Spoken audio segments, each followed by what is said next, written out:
ಇವತ್ತು ಸಿದ್ದರಾಮಯ್ಯನವ್ರು ಪ್ರತಿದಿನ ಮೈಸೂರಿಗೆ ಬರ್ತಾರಲ್ಲ ಸರ್, ಬೆಂಗಳೂರಿಂದ ನೀವು ಮೈಸೂರಿಗೆ ಬರ್ತಿರಲ್ಲ ರೋಡು, ಆ ದಶಪಥ ಹೆದ್ದಾರಿ ಮಾಡಿರೋದು ಮೋದಿಯವ್ರ ಕೊಡುಗೆ ಸರ್. ಈ ಮೈಸೂರು ರಿಂಗ್ ರೋಡ್ ಇದೆಯಲ್ಲ, ಅದು ನ್ಯಾಷನಲ್ ಹೈವೇ ಮೋದಿಯವ್ರು ಮಾಡ್ಕೊಂಡಿರೋದು ಸರ್.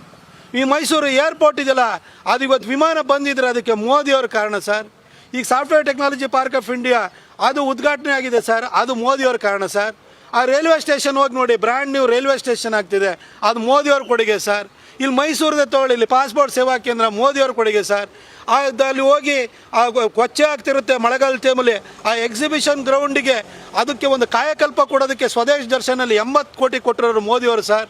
ಈ ಹಳೆ DC ಆಫೀಸಿಗೆ ಅದಕ್ಕೆ ಮತ್ತೆ ಅದನ್ನು ರಿನೋವೇಷನ್ ಮಾಡಿ ಅದಕ್ಕೊಂದು ಮ್ಯೂಸಿಯಂ ಮಾಡೋದಕ್ಕೋಸ್ಕರವಾಗಿ ಅದಕ್ಕೊಂದು 23 ಕೋಟಿ ರೂಪಾಯಿನ ಸ್ವದೇಶ್ ದರ್ಶನದಿಂದಲೇ ಡೈವರ್ಟ್ ಮಾಡಿರೋದು ಸರ್, ಅದು ಮೋದಿಯವ್ರು ಕೊಟ್ಟಿರೋಂಥದ್ದು.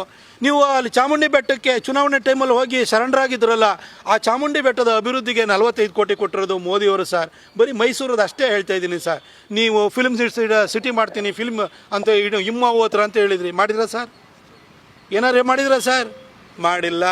ಈಗ ಈ ಕಡೆ ಮಂಡ್ಯ, ಮೈಸೂರು, ಚಾಮರಾಜನಗರ, ಕೊಡಗು, ಹಾಸನ ಸೇರಿಕೊಂಡು ಒಂದು ಟೂರಿಸಮ್ ಸರ್ಕ್ಯೂಟ್ ಮಾಡ್ತೀನಿ ಅಂತ ಹೇಳಿದ್ರಿ, ಮಾಡಿದ್ರಾ ಸರ್? ಮಾಡಿಲ್ಲ.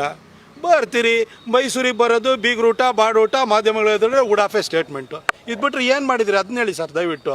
ಮೋದಿಯವ್ರ ಬಗ್ಗೆ ನೀವು ಅವ್ರಿಗೆ ಸರ್ಟಿಫಿಕೇಟ್ ಕೊಡೋದಕ್ಕೆ ನಿಮ್ಮ ಯೋಗ್ಯತೆ ಏನು ಅನ್ನೋದನ್ನು ಫಸ್ಟ್ ನೋಡ್ಕೊಳ್ಳಿ ಸರ್.